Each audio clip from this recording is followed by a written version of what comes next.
E fala galera, beleza? Passando aqui para trazer mais um conteúdo de qualidade para vocês. E o assunto da aula de hoje é sobre emergência hiperglicêmica. Vamos abordar sobre a cetoacidose diabética e o estado hiperosmolar hiperglicêmico. Para contextualizar a aula, vamos abordar sobre os seguintes tópicos. Vamos falar sobre o diagnóstico, a epidemiologia, os fatores de risco, quadro clínico, exames complementares, diurese osmótica, fisiopatologia de cada um, né, o diagnóstico e também sobre o prognóstico. Vamos falar sobre a cetoacidose diabética, sobre o estado hiperosmolar hiperglicêmico, como diferenciar os dois, quais são os critérios de prognóstico, como fazer o diagnóstico, como fazer o tratamento, beleza? Vamos nessa. Então, só para frisar a importância, a emergência hiperglicêmica ela pode causar, ela está associada com as grandes três síndromes na emergência. A emergência hiperglicêmica pode estar associada com o choque hipovolêmico, com o rebaixamento do nível de consciência e com a insuficiência respiratória. Daí você já vê a importância de uma emergência hiperglicêmica. O paciente que chegou para você chocado, com o rebaixamento do nível de consciência e insuficiência respiratória, é porque pode ser uma emergência hiperglicêmica. Chega para você com um paciente com a glicemia acima de 600. O que você vai fazer? O que você vai fazer com esse paciente? Qual o diagnóstico desse paciente? E qual o melhor tratamento para esse paciente? E abordando um pouco sobre a epidemiologia, bom, a cetoacidose diabética ela representa cerca de 4 a 9% das internações por diabetes mellitus.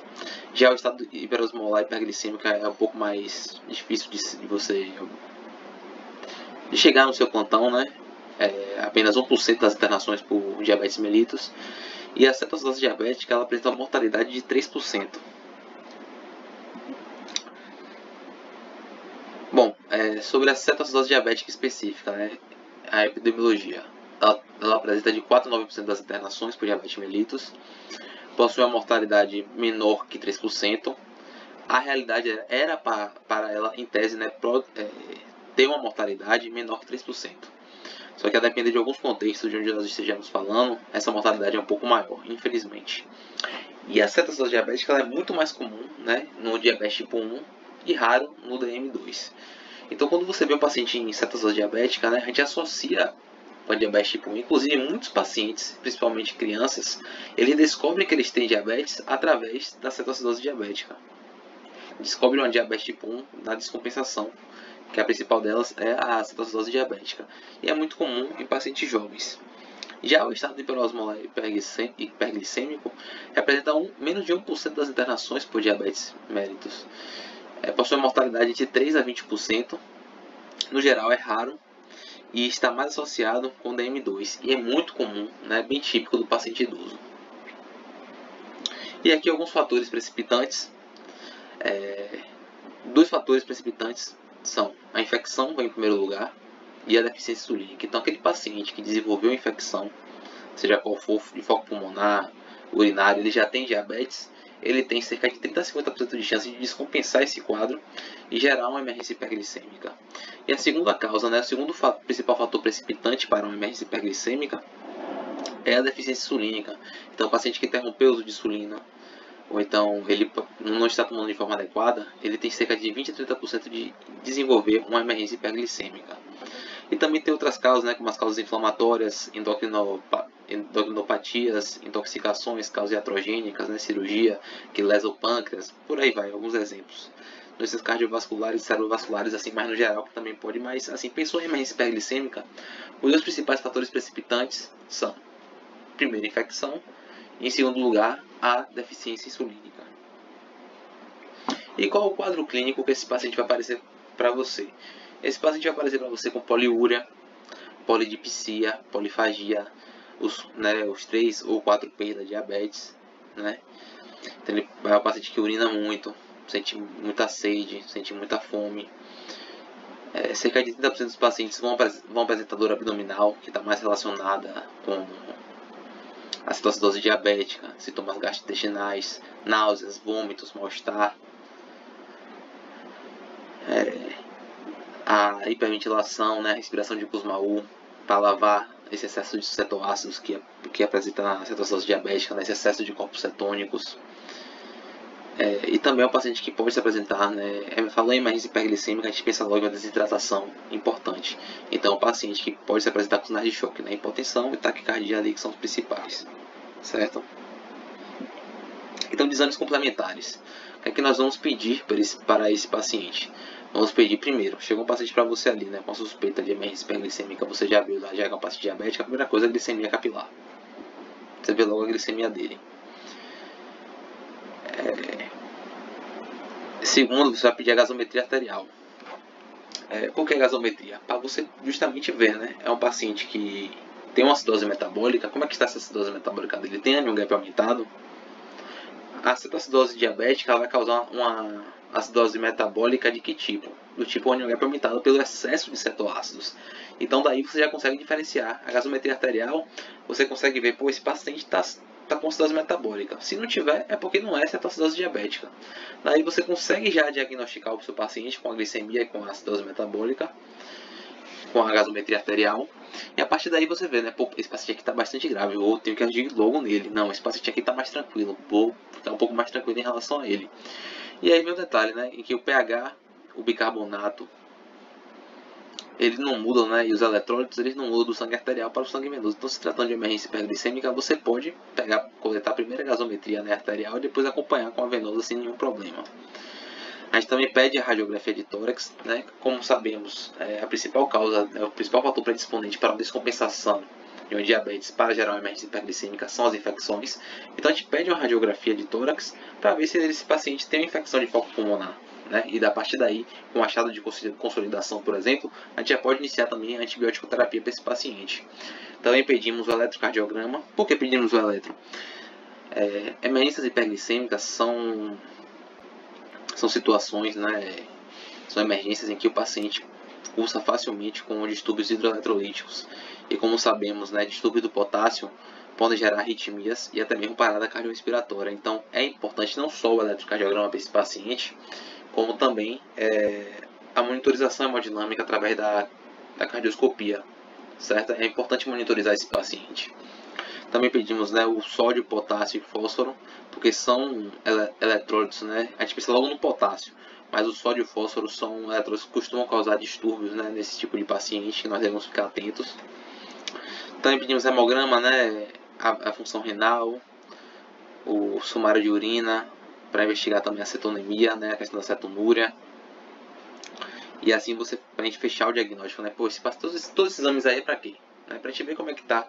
Pra gente fechar o diagnóstico, pô, é uma cetoacidose diabética ou é um estado de hiperosmolar hiperglicêmico? Certo? E também não só o diagnóstico, mas também o prognóstico. Pô, o paciente que está muito grave ou o paciente que está mais tranquilo? E a partir daí você vai agir, certo? Então, glicemia capilar. Né? Se tratando de emergências hiperglicêmicas, né, casos severos que a glicemia está muito alta, né, é importante a gente saber essa sigla aí, certo? HI e LO, porque nem sempre vai vir lá um número bonitinho, vão vir as siglas, né? Então, assim, o paciente que está com a glicemia muito alta, acima de 600, não vai apresentar o número lá no glicosímetro, né? Na glicemia capilar, na aparelho de glicemia capilar. Vai apresentar HI. Então, quando tiver HI, quer dizer que essa glicemia está muito alta. Se tiver LO, é porque é uma glicemia muito baixa. Ok? Vamos seguir. E aqui, né, um exemplo, né? Chega um caso para você, que eu até trouxe esse caso também na aula de gasometria arterial, de um paciente que chegou com taquipneia e com cetoacidose diabética, né? Em que em um caso ele apresentou a gasometria, né, de um paciente, né? Uma mesma história de um paciente taquipneico associado a cetoacidose diabética, em que um caso foi por interrupção do uso de insulina e o segundo caso foi por broncopneumonia, né, que descompensou o primeiro pela interrupção do uso de insulina e o segundo pela broncopneumonia. Em que o primeiro caso, né, ele apresenta pH de 7,25, então você vê uma acidemia, PCO2 de 23,2, então ali você vê que não é respiratório, é metabólico, e a gente confirma, né? Então esse primeiro paciente tem uma acidose metabólica, e quando a gente vai ver a compensação, está compensado, então é uma acidose metabólica simples. Então geralmente quando é um paciente que descompensa a diabetes pela interrupção do uso de insulina, é um paciente que na gasometria ele vai ali apresentar uma acidose metabólica simples, certo? Por que eu trouxe isso? Para vocês saberem a importância de como encaixa o seu raciocínio a partir de uma gasometria, que você não consegue ver só o diagnóstico e o prognóstico, mas também saber a causa, né? Foi uma interrupção do uso de insulina, foi uma infecção. Daí você consegue imaginar, certo? E o segundo caso foi por uma broncopneumonia. Por quê? Ele foi um paciente que apresentou, né, um pH de 7,25, acidemia, né? Você vê que o PCO2 está baixo, então é metabólico, e você vê que o distúrbio não está compensado. Então ele tem uma acidose metabólica com acidose respiratória associada. Então, em casos de cetoacidose diabética, em que o paciente descompensa por infecção de foco pulmonar, por uma broncopneumonia, esse paciente não só na gasometria apresenta acidose metabólica, como ele também apresenta uma acidose respiratória associada. Nesses casos, nós já podemos iniciar a antibiótico terapia sem precisar de nenhum outro exame, certo? Então, sobre a diurese osmótica, a gente sabe, né, que o aumento da hiperglicemia, o paciente fica com a glicemia lá em cima. Isso faz com que gere um aumento da osmolaridade do paciente, da osmolaridade sanguínea. E com isso, o aumento da osmolaridade gera a diurese osmótica. Então, a osmolaridade, o cálculo da osmolaridade é igual a 2 vezes o sódio mais glicose dividido por 18 mais ureia sobre 6. E a diurese osmótica ela pode causar uma desidratação severa e o paciente pode chegar literalmente chocado para você, em choque hipovolêmico, certo? A desidratação é algo que você pensou em paciente com emergência hiperglicêmica, você pensa em paciente desidratado, você pensa em paciente choque hipovolêmico. Primeira coisa, chegar para você, antes de tudo, é você garantir volume para esse paciente. Expansão volêmica agressiva para esse paciente, certo? Bem, então assim, se a gente for raciocinar em cima da cetoacidose diabética, acontece, né, o estresse. Deixa eu ver se tem uma outra imagem aqui melhor. Então assim, acontece o estresse, né, um fator desencadeante, seja a interrupção do uso de insulina ou a infecção, em que esse estresse leva ao aumento dos hormônios catabólicos, dos hormônios anti-insulínicos, glucagon, GH, cortisol e catecolaminas. E com isso, esses hormônios, eles são hormônios catabólicos, né? Então, ou seja, já não tem insulina. Então, a glicose está alta, a glicemia está alta, e seu corpo não tem insulina. Então, nosso corpo, em caso de cetoacidose diabética, ele não consegue levar a glicose para dentro da célula. Então, o que é que acontece? Nosso corpo reconhece, mesmo com níveis altos de glicose na corrente sanguínea, nosso corpo reconhece que está em hipoglicemia. E isso ainda piora, porque não só pela ausência da insulina, mas também com o aumento dos hormônios catabólicos, né? Os hormônios anti-insulínicos, né? Glucagon, GH, cortisol, catecolaminas, que nós sabemos que são hormônios que também atuam no metabolismo da glicose, né?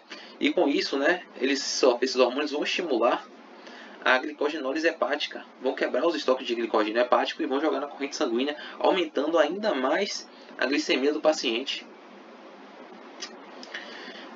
Com essa hiperglicemia acentuada, vai aumentar a osmolaridade. A gente sabe que a osmolaridade é 2 vezes o sódio mais glicemia dividido por 18 mais ureia sobre 6. Com o aumento da osmolaridade vai gerar diurese osmótica. Com isso o paciente vai desidratar, né?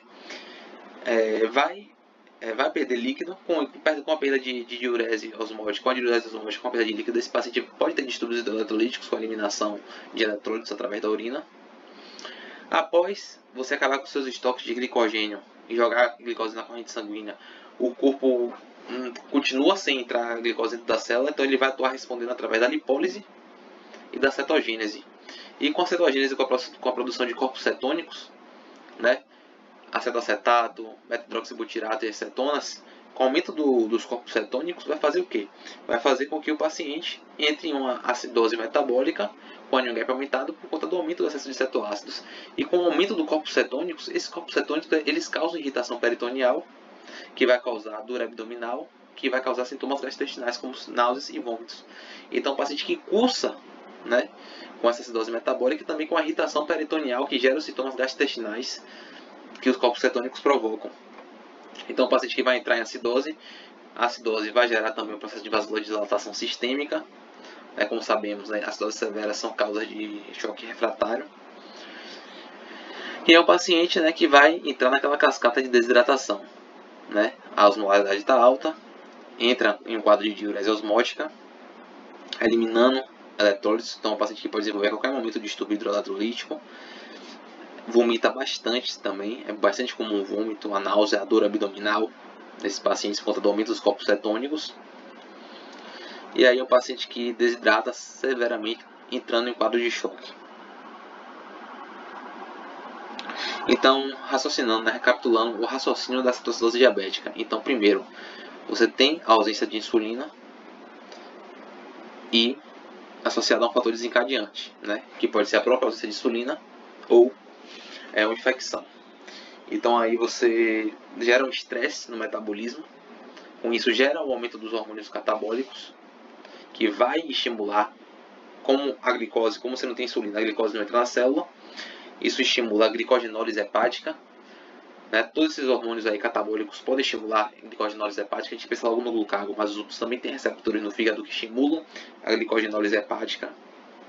Com isso, aumenta ainda mais a glicose, aumenta ainda mais a osmolaridade, aumenta ainda mais a diurese osmótica, o paciente só desidratando. Quando você não joga a glicose para dentro da célula, aí o corpo responde com lipólise e cetogênese. Respondendo com lipólise e cetogênese, você tem a quebra de ácidos graxos e você tem a produção de corpos cetônicos. Com isso, tudo isso para você fornecer energia para o corpo, né? Com isso, o paciente entra em acidose metabólica com a NGAP aumentada pelo aumento dos cetoácidos.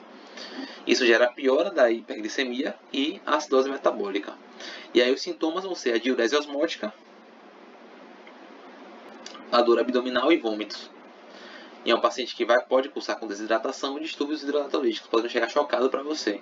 Deu para entender mais ou menos? Então, o quadro clínico do paciente com cetoacidose diabética é isso. O paciente vai chegar com desidratado, com sintomas gastrointestinais, né, com vômitos, uma desidratação severa, podendo cursar com distúrbios hidroeletrolíticos, por tudo que eu acabei de explicar. Já o estado hiperosmolar hiperglicêmico, se a gente for comparar as duas imagens, né, do raciocínio, a gente pensa que são situações, né, em que o estado hiperosmolar hiperglicêmico é uma patologia mais simples. A gente pensa isso, né? Porque só tem essa via aí para explicar. Mas qual é a questão mesmo, antes de explicar para vocês, né? O estado hiperosmolar hiperglicêmico é típico daquele paciente idoso, diabético tipo 2, que já é quietinho, né, que não tem acesso à água. É uma doença bastante silenciosa. E o que é que salva a diabetes tipo 1? São justamente os corpos cetônicos. Os corpos cetônicos avisam que o paciente está mal. Porque quando aumenta a produção de corpos cetônicos no processo de cetogênese, o paciente cursa logo com sintomas gastrointestinais que fazem ele procurar emergência e ter o diagnóstico e tratar. Já o estado de hiperosmolar hiperglicêmico é letal, é um assassino silencioso. O paciente está ali, ó, quietinho, já aquele idoso já no asilo ali, ó, fica ali quietinho de boa, já é rebaixado, está bebendo pouca água. Com aumento da osmolaridade, é um paciente que acaba morrendo desidratado, chega em casos severos nas emergências, né? Então é muito difícil você reverter o estado de hiperosmolar hiperglicêmico, é muito mais difícil, tem uma taxa de mortalidade muito maior comparado à cetoacidose diabética. Então, basicamente, né, é um paciente que tem alguma situação, né, de estresse que gera um aumento dos hormônios catabólicos, mas é um paciente que ainda tem uma certa produção de insulina. Tá aí a diferença do estado hiperosmolar hiperglicêmico para a cetoacidose diabética. O estado hiperosmolar hiperglicêmico ainda tem uma certa produção de insulina, certo? Então, essa certa produção de insulina impede a produção de corpos cetônicos, impede a cetogênese do corpo.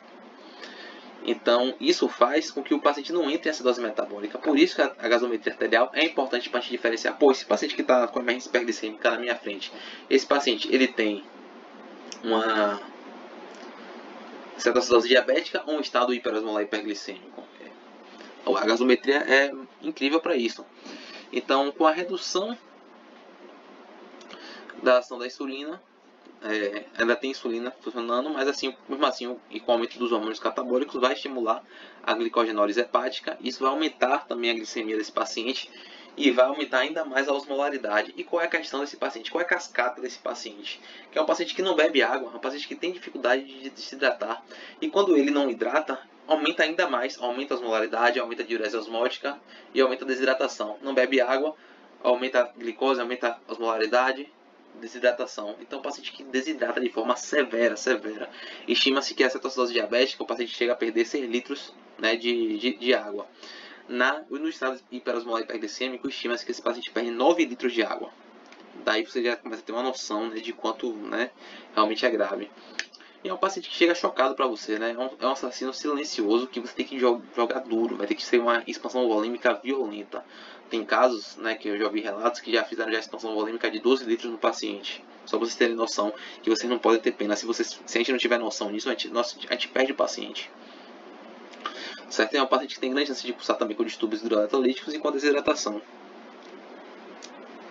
Sobre os corpos cetônicos, nós temos o acetato, o beta-hidroxibutirato e acetonas. O beta-hidroxibutirato é o primeiro corpo cetônico a ser produzido, né? Em que o aumento da concentração de corpos cetônicos, como eu já falei, causa irritação peritoneal, que vai gerar dor abdominal, náuseas e vômitos. Então, o corpo cetônico ele avisa que o paciente está mal, né? E em tese você viu que a cascata, né, da fisiopatologia, quando a gente raciocinou a cetose diabética, é muito maior do que o estado hiperosmolar hiperglicêmico. Só que o fato deles terem a produção de corpos cetônicos, eles conseguem avisar o que não tem no estado hiperosmolar hiperglicêmico, porque eles ainda tem uma certa produção de insulina. Então, o aumento da concentração desses corpos cetônicos avisa o paciente, traz aquele mal-estar, traz os sintomas gastrointestinais que levam o paciente para a emergência, né? E se tratando dos corpos cetônicos, nosso corpo produz 3: acetato, beta-hidroxibutirato e acetonas. Em que o beta-hidroxibutirato é o primeiro corpo cetônico a ser produzido, e vale a pena frisar que é o corpo cetônico que está associado com o fator prognóstico, porque quando ele está presente, né, o beta-hidroxibutirato, nos casos de cetose diabética mais grave. Se o paciente tem cetose diabética e ele apresenta beta-hidroxibutirato, é porque ele tem uma cetose diabética grave. Sobre a cetogênese, né, vai causar sintomas gastrointestinais, né? Sabemos que causa citose metabólica com anion gap aumentado. E a acidose metabólica, por sua vez, nós sabemos que é uma das causas de choque refratário, né? Causa vasodilatação sistêmica no paciente, né? Inclusive, algumas situações severas, né? Bloqueia os receptores adrenérgicos que impede a vasoconstrição e você recuperar a pressão do paciente, né? Com drogas vasoativas. Por isso a importância de você não perder mão na acidose metabólica, controlar a acidemia do seu paciente e, como sabemos, nesse caso o que resolve é a insulina, certo? E sobre a hiperglicemia, né? A hiperglicemia vai gerar o aumento da osmolaridade sérica, vai gerar diurese osmótica, que pode cursar com distúrbios hidroeletrolíticos, desidratação e choque hipovolêmico. Então, assim, se for comparar assim, né, de forma bem superficial, cetose diabética e estado hiperosmolar hiperglicêmico, qual é o mais grave? Então, como eu já falei, os cetoácidos eles avisam o paciente que algo está errado. Né? Já o estado de hiperosmolar hiperglicêmico é um assassino silencioso. Os cetoácidos eles trazem os sintomas gastrointestinais que o paciente está passando mal, o paciente nem sabe o que tem, né? Mas ele, estou passando mal, vou procurar emergência. E lá, né, com a triagem, com os exames, com a história clínica, sabe o que tem e consegue ter o diagnóstico adequado e tratamento. Já o estado de hiperosmolar hiperglicêmico é silencioso. O paciente não tem a produção de corpos cetônicos, não entra acidose metabólica, mas é um paciente que fica muito mais desidratado. É um paciente que chega chocado para você, um choque severo, um choque hipovolêmico severo. Então, para o diagnóstico desse paciente, o que é que nós vamos pedir?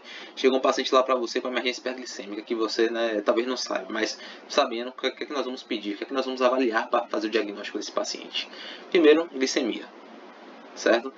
É esperado uma glicemia de acima de 250 na cetose diabética e acima de 600 no estado hiperosmolar hiperglicêmico. A gente também vai avaliar o pH arterial, né, a questão da acidemia, que pode ter também no estado hiperosmolar hiperglicêmico. Só que a acidemia é característica da cetose diabética por conta do aumento do corpos cetônicos, certo? Mas pode ter, mas se for no estado hiperosmolar hiperglicêmico, uma acidemia bem leve. O bicarbonato também vai estar muito mais baixo na cetose diabética. Bem, a gente também vai buscar por cetonemia e cetonúria.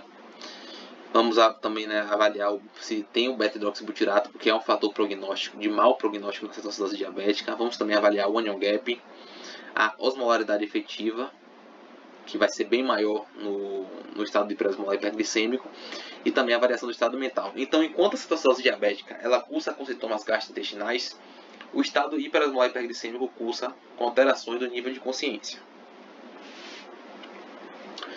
Então, assim, Então isso aqui é uma tabela para a gente ver, né? Então aqui, ó, na cetoacidose diabética é esperado, né, como é que nós fechamos o diagnóstico de cetoacidose diabética? Uma acidose metabólica, ou seja, pH abaixo de 7,35 e bicarbonato abaixo de 22, acidose metabólica, uma glicemia acima de 250 e cetonúria, certo? Então, assim, na cetoacidose diabética é esperado uma glicemia acima de 250 para você fechar o diagnóstico. Já no estado hiperosmolar hiperglicêmico, nós fechamos o diagnóstico com a glicemia acima de 600. O pH vai estar variando entre 7,25 a 7,30. E aí, quanto mais a maior acidemia, mais grave é o paciente, vocês param essa tabela depois e fixam, né? O que é um CAD leve, moderado e grave. Não vou ficar falando tudo não.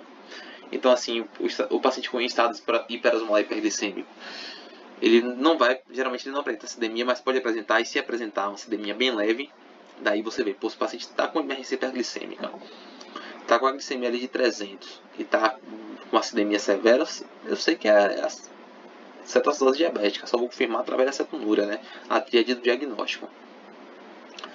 Então a CAD leve, né, gira em torno com bicarbonato de 15 a 18, 10 a 15 é moderada e a grave menor que 10. Tudo isso, né, você vê que não só é para o diagnóstico, mas também para você definir o prognóstico do paciente. E, né, o exame de cetonemia, cetonúria, o beta-hidroxibutirato, como eu já falei, né, está presente nos casos graves de cetoacidose diabética.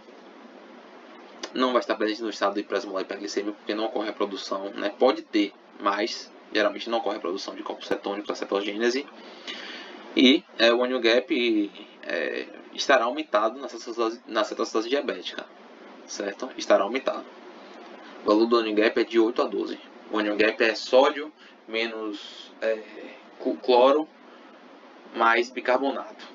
Se tiver maior que 12, é uma acidose metabólica com onion gap aumentado. Lembrando que a gente calcula o onion gap em caso de acidose metabólica.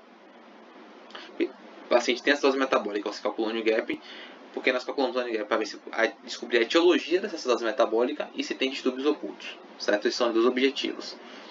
E também calculamos a osmolaridade efetiva, que pode estar normal na acidose diabética, mas no estado de hiperosmolar hiperglicêmico, essa osmolaridade estará maior do que 320, justamente pelo aumento absurdo da glicemia. Então, vale a pena frisar, né, a diferença entre osmolaridade e osmolaridade. A osmolaridade é medida pelo osmômetro e já a osmolaridade nós calculamos, né, a osmolaridade calculada é igual a 2 vezes o sódio mais a glicemia dividido por 18. Também pode entrar aí mais ureia dividido por 6. Em que o valor de referência da osmolaridade varia entre 280 a 290. Como sabemos, como o estado hiperosmolar hiperglicêmico, como o próprio nome já diz, que cursa com um aumento violento da osmolaridade, esse valor vai estar acima de 320. Né? Em caso de intoxicação, nós calculamos também o gap osmolar. Isso aqui é um resumo que eu trouxe da outra aula, né? Um lembrete, né? Em que o gap osmolar... Porque, por exemplo, assim, vamos lá. Tem acidose metabólica, a gente calcula o onion gap.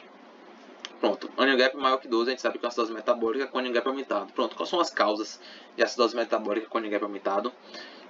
Injúria renal aguda, cetoacidose diabética, intoxicação e acidose lática.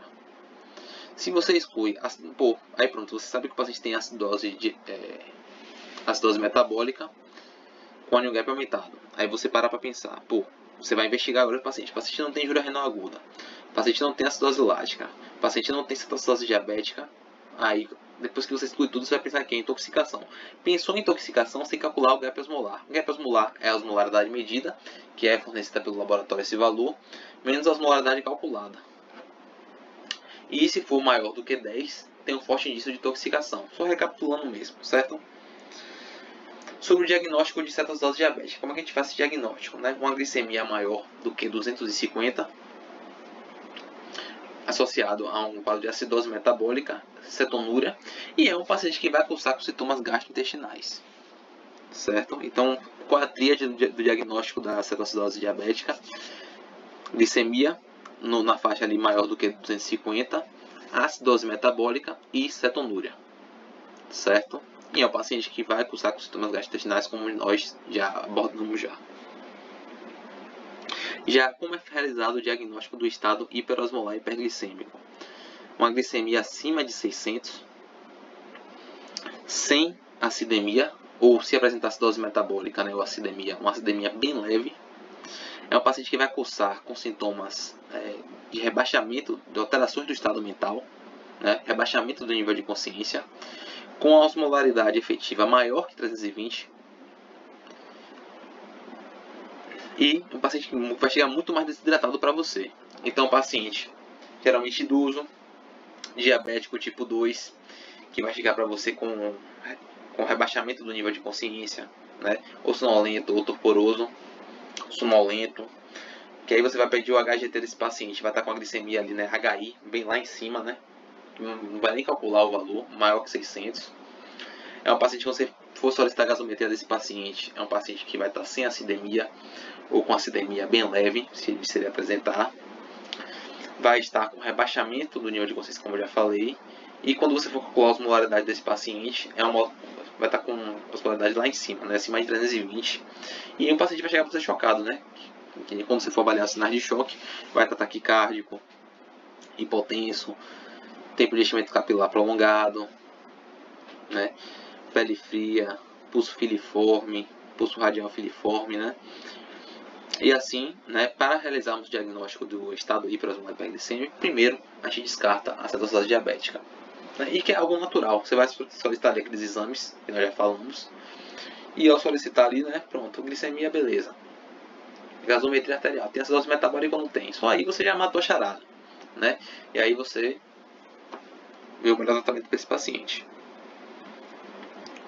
Mas assim, a via do tratamento, né, é bem parecida, certo? É bem parecida, não tem dor de cabeça não.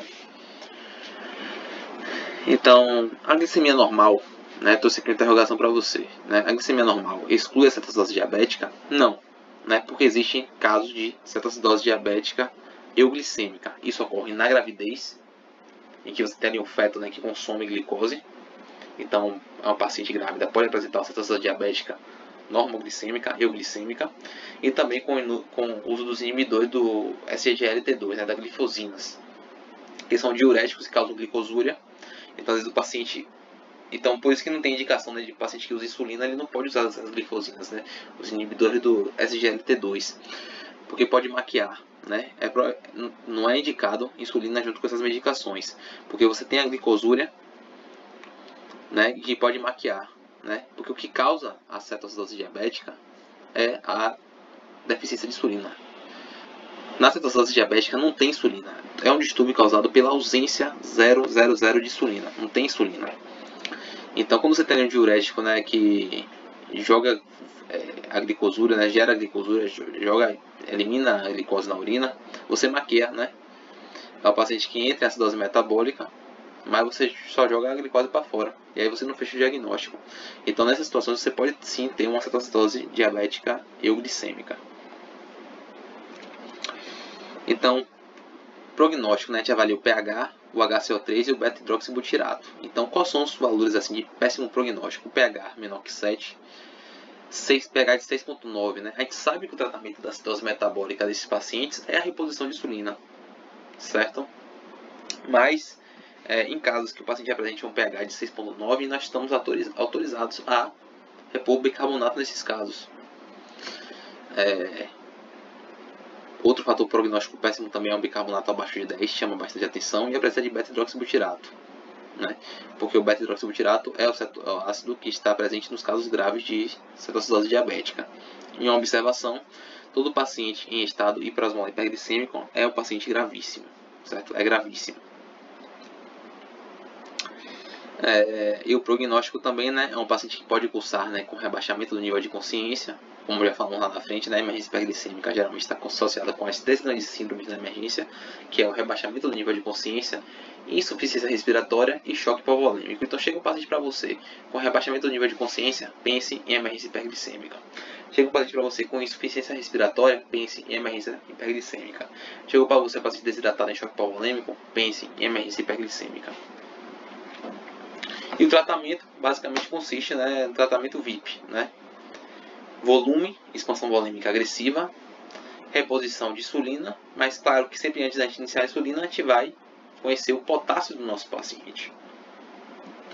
Então, volume. Como é que nós fazemos volume? Nós fazemos com cristalóides, soro fisiológico 0,9% ou ringer lactato. A ideia é de 15 a 20 ml por quilo por hora, né? Cerca de 1000 ml por hora, em que a gente faz por 2 horas ou até a resolução do choque, né? Tem casos em que nós fazemos uma hidratação severa, que varia, já ouvi, como eu já falei, já ouvi casos já, né, de até 12 litros de expansão volêmica. E a manutenção da hidratação é a critério médico. E também vale a pena abordar, né, sobre a questão do sódio corrigido, certo? Porque assim, sempre antes, né, a gente vai fazer expansão volêmica com soro fisiológico. Só que soro fisiológico não é nada fisiológico, né? É muito ácido, tem muito sódio, tem muito cloro.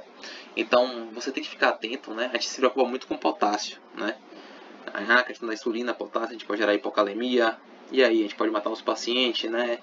É uma causa reversível de parada da hipocalemia, tá? A gente se preocupa muito com o potássio, mas também é um paciente que necessita de expansão volêmica agressiva, de valores absurdos de volume. Então também nós devemos também ficar atentos ao sódio desse paciente. Então assim, se esse paciente apresentar uma hiponatremia, certo? Um sódio abaixo de 135, você pode fazer expansão volêmica com soro fisiológico de 0,9% em 250 a 500 ml por hora. Já se esse paciente tiver hipernatremia, né, um sódio acima de 145, acho que é 145, 135 aí, mas é 145, a gente faz com a metade, né, com soro fisiológico de 0,45%, 250 a 500, para você também não gerar, né, não piorar a acidose desse paciente. Também temos que monitorar o cloro, porque se você dá muito, faz muita expansão com esse paciente, né, que é o paciente que necessita de expansão, você é um paciente que já tem uma acidose metabólica com NGAP aumentado, e você pode gerar uma acidose hiperclorêmica pelo excesso de volume, certo? E também nós também ficamos atentos, né, à pseudo-hipernatremia, né, porque a hiperglicemia ela aumenta a osmolaridade. E o corpo responde jogando sódio para dentro da célula. Nesse caso, nós calculamos o sódio corrigido, né, porque o que acontece? O sódio é um íon responsável pelo aumento da osmolaridade, né? Lembrando que é 2 vezes o sódio mais glicemia dividido por 18 mais ureia dividido por 6. Então, quando você tem um aumento da osmolaridade, o nosso corpo responde tentando rebaixar essa osmolaridade, né? Uma das formas é através da diurese osmótica. A outra forma é através da glicosúria também, né? A outra forma é pegando esse sódio extracelular e jogando para o meio intracelular na tentativa de reduzir essa osmolaridade, certo? Então, nesses casos, nós sempre calculamos o sódio corrigido, né, para escolher a melhor forma de você repor para esse paciente. Isso, claro, em situações em que você não tem um ringer lactato disponível. E aí o cálculo do sódio corrigido é o sódio sérico mais 1,6 uma glicose menos 100 dividido por 100. E daí você consegue, né, ter uma noção, certo? Porque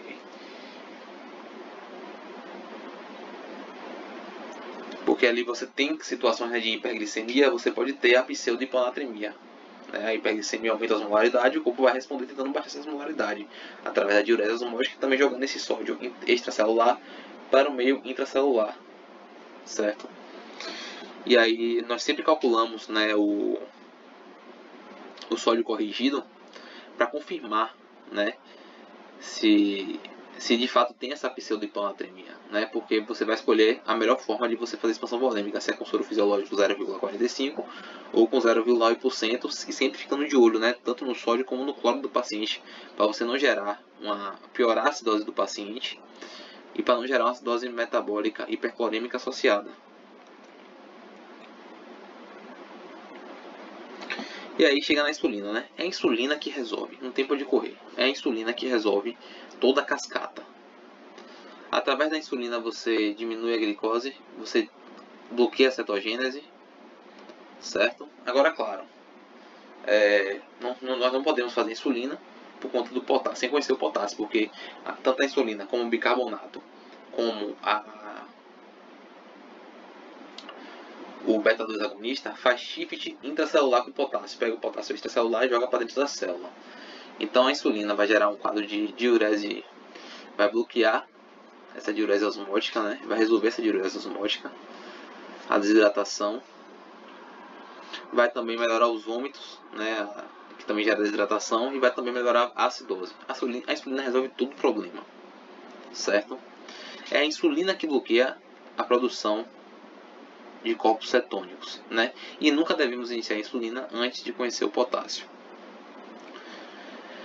Sobre o potássio, o distúrbio do potássio mata o paciente. É uma das causas reversíveis de parada cardiorrespiratória. Pode causar tanto a hipercalemia como a hipocalemia, causam arritmias malignas, certo? Que podem matar o paciente. A hipocalemia mata. Então, assim, é mais importante você corrigir o potássio primeiro. Então, assim, antes de iniciar a insulina, você está ali fazendo expansão volêmica no seu paciente. Beleza? Pronto. Você está garantindo ali vida para ele, sobrevida para ele. Garante uma boa expansão volêmica agressiva para esse paciente. Antes de você iniciar a insulina, eu sei que você quer resolver, mas assim, a gente tem que ver primeiro o potássio. Certo? Como sabemos, né, como eu já falei, distúrbio do potássio é uma das causas de parada cardiorrespiratória irreversível. É um íon majoritariamente intracelular, né? E o beta-2 agonista, a insulina e o bicarbonato realizam shift intracelular com o potássio. Então são medicações que pegam esse potássio extracelular e jogam para o meio intracelular. Em situações de cetoacidose diabética em que você tem a redução da insulina, se não tem insulina e você praticamente não tem bicarbonato, uma redução do bicarbonato, é um íon que parou, né, de fazer esse shift intracelular, né? O que jogava para dentro da célula não tem mais. Então, um íon que vai aumentar no meio extracelular. E com a diurese osmótica, gerada pela hiperglicemia, vai ser eliminado. Certo? E aí a gente entra nesse conceito de pseudocorreção do potássio, né? Ao dosar o potássio, sempre estimamos que esse potássio está a um valor menor do que o dosado. Certo? Porque o potássio é um íon intracelular. Com a diurese osmótica e a perda de potássio sérico, o potássio intracelular sai da célula para tentar compensar essa perda, gerando um quadro de pseudocorreção. Então o que acontece? O bicarbonato e a insulina pegam o potássio extracelular e fazem um shift intracelular para dentro da célula. Só que na cetoacidose diabética, na emergência hiperglicêmica, você tem a redução, né? Na cetoacidose diabética em específico, você não tem insulina e seu bicarbonato está baixo contra a acidose metabólica de anion gap aumentado. Então o que jogava esse potássio para dentro da célula não está jogando mais. Então o potássio que vai sair do meu extracelular. Até aí tudo bem, mas qual é o problema disso? Que o paciente está com aumento da osmolaridade, está com hiperglicemia, está com diurese osmótica, está urinando como que, está com polidipsia, está com poliúria, glicosúria, está urinando tudo. Com isso, esse potássio que saiu do meu extracelular está jogando fora, está jogando fora, está jogando fora. E muitas vezes que nós pedimos exames nesses casos, a gente sempre estima que o valor do potássio está um pouco menor do que solicitou. Por exemplo, esse mesmo paciente que eu expliquei aqui com esse processo fisiopatológico, né, de cetoacidose diabética, você pede potássio sérico quando vê se tem um potássio de 3. Você, realmente o paciente tem hipocalemia. Mas está tranquilo. Não está tranquilo não. Porque tem uma questão da pseudocorreção do potássio. Às vezes, na tentativa, né, que esse potássio está muito baixo, ele sai do meio intracelular para o meio extracelular para tentar compensar. Mesmo com toda a perda, ele continua saindo para tentar compensar. E nessa saída, pode ser que você registre um valor um pouco maior do que realmente está. Certo? Então a gente sempre estima o valor do potássio um pouco menor. Está em 3, a gente estima em 2.2, 2.5. Mas sempre estima o valor do potássio um pouco menor do que de fato está. Então, um potássio menor que 3.3, a gente não inicia a insulina. A gente primeiro repõe o potássio para depois iniciar a insulina. Então a gente repõe em média de 20 a 40 mEq por hora para depois iniciar a insulina e acompanhar o potássio de 2 em 2 horas. Se o potássio estiver de 3,3 a 5,3, a gente inicia a insulina e repõe cerca de 20 a 30 mEq de potássio, acompanhando também. Se o potássio estiver maior que 5,3, liberando uma hipercalemia, a gente já inicia a insulina sem a reposição de potássio e monitorizamos o potássio de 2 em 2 horas. Né? O distúrbio do potássio mata e nunca inicia a insulina antes de conhecer o potássio. Então, sobre a insulina. Sempre vamos administrar, né, a insulina regular, né, via endovenosa, sempre será via endovenosa, com rápida absorção. A dose, né, é de 0,14 UI por kHz ou 0,1 UI em bolos mais 0,1 UI por kg por hora. De acordo com a variação da glicemia, você faz um ajuste na bomba de fusão, né, por exemplo, o aumento da glicemia, você iniciou a insulina, né, nessa dose aí que eu falei, e gerou um aumento da glicemia, você vai dobrar a infusão, certo? Se gerou uma redução de 0 a 49 mg por decilitro, você vai aumentar ali a bomba de fusão em 25 a 50%. Se gerou uma redução de 50 a 75 mg por decilitro por hora, você vai manter a dose iniciada. Já se gerou uma redução de 75 mg por decilitro por hora, você pode parar por 30 minutos e reiniciar com metade da dose, certo? É uma das estratégias que você tem para você ali baixar como deve ser feito, certo? Para não gerar risco para os pacientes, certo?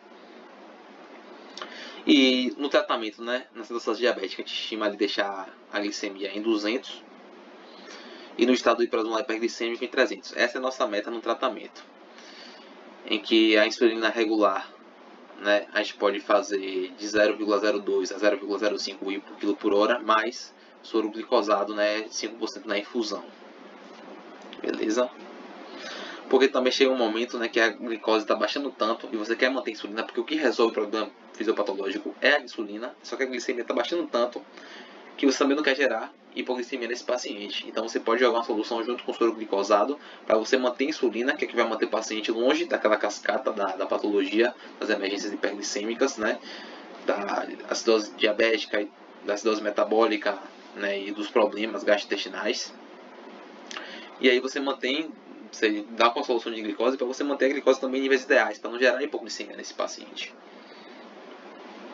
Então a solução, né, ideal é de 1 para 1, né, com soro fisiológico 0,9%, 100 ml, mais insulina regular 100 UI, que corresponde a 1 ml. Aí, por exemplo, um paciente de 60 kg vai tomar 6 ml por hora. E aí, né, a insulina subcutânea, né, para a gente fazer essa transição, né, é uma insulina ultra rápida, a gente pode utilizar a Lispro, Aspart ou Glulisina. A subcutânea de 0,3 UI por quilo, né, a gente manter, né, 0,1 UI por quilo por hora subcutâneo, quando a glicemia estiver abaixo de 250, 0,05 unidades por quilo por hora. A gente só utiliza insulina subcutânea em caso de CAD leve, certo? Sobre bicarbonato e fósforo, nós repomos o bicarbonato quando o pH está de 6,9, né, ou seja, uma acidemia severa. E aí a solução é bicarbonato de 8,4%, né, 100 ml, mais soro glicosado 5% e 400 ml. Repomos o fósforo, né, só se nos depararmos com números drasticamente diminuídos. Realizamos a reposição através do fosfato de potássio, em torno de 20 a 30 mEq por litro. Sobre a resolução da cetose diabética, né, é esperado uma glicemia menor que... Como é que a gente sabe que aquele paciente com cetose diabética ele melhorou? É um paciente que vai estar com a glicemia menor que 200, um pH maior que 7,3, resolvendo ali aquela acidemia, né, que estava grave, bicarbonato maior que 15 e NGAP menor que 12. E a glicemia menor que 200 é mais 2 critérios. A glicemia menor que 200 e mais 2 critérios, desses 4, nós confirmamos a resolução do CAD. Então, se o paciente apresenta glicemia menor que 200 e mais 2 critérios, né, entre pH, bicarbonato e NGAP, nós fechamos que esse paciente saiu da cetose diabética. E na resolução do estado hiperosmolar hiperglicêmico, né, quando o paciente bate a meta de uma glicemia menor que 300, a osmolaridade sérica, né, menor que efetiva, né, menor que 315, e quando ele recupera o estado mental dele, né, quando ele tem a melhora do nível de consciência, né, quando tem essa tríade da melhora, a gente sabe que esse paciente saiu do estado hiperosmolar hiperglicêmico. E como a gente faz a transição para a insulina, né, subcutânea, né? A gente utiliza uma dose de 0,1 a 0,2 UI por quilo de insulina regular, né, via subcutânea.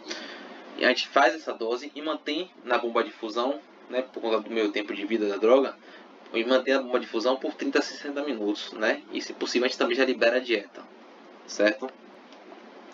E quais são as possíveis complicações do tratamento, né? O paciente pode cursar com hiperlipidemia, com infecções, com pancreatite, desidratação, distúrbios hidroeletrolíticos, né? E fenômenos tromboembólicos.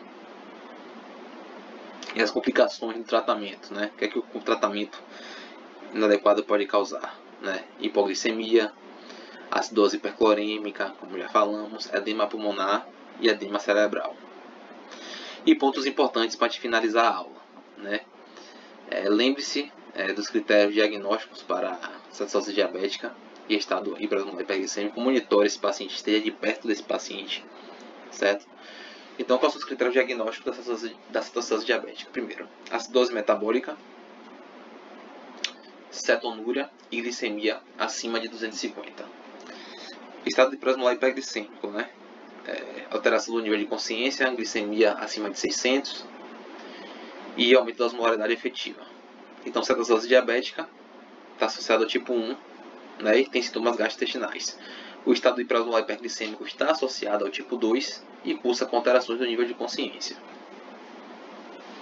O prognóstico da cetose diabética está intimamente relacionado com o grau de acidemia e dos distúrbios hidroeletrolíticos. Então, todos aqueles fatores, todos aqueles tópicos em que nós utilizamos para fazer o diagnóstico, a gente também utiliza como parâmetro para o prognóstico do paciente, né? Então, hidrate sempre o paciente, né? É muito comum, né? Estima-se, né, que se vocês se interessarem e for pesquisar, estima-se que um paciente em cetose diabética ele perde cerca de 6 litros de volume de água, e o paciente em estado hiperosmolar hiperglicêmico chega a perder 9, né? Daí você vê quanto é grave. Nunca comece a insulina sem conhecer o potássio, né? Lembre-se da pseudocorreção, né, e do pouco corporal baixo de potássio. E não seja precoce em desligar a bomba de insulina. Você vê ali que o paciente estabilizou e você quer logo desligar a bomba. Não. Quanto mais você manter, melhor. Nem que você tenha que utilizar uma solução de glicose, certo? E manter também a reposição de potássio, porque a insulina, né, toda aquela cascata gerada pela deficiência de insulina, certo? Então é importante você manter a insulina o máximo de tempo. E por hoje é só, galera. Espero que vocês tenham gostado da aula. Tamo junto e esperem o próximo conteúdo, beleza? Tamo junto e valeu!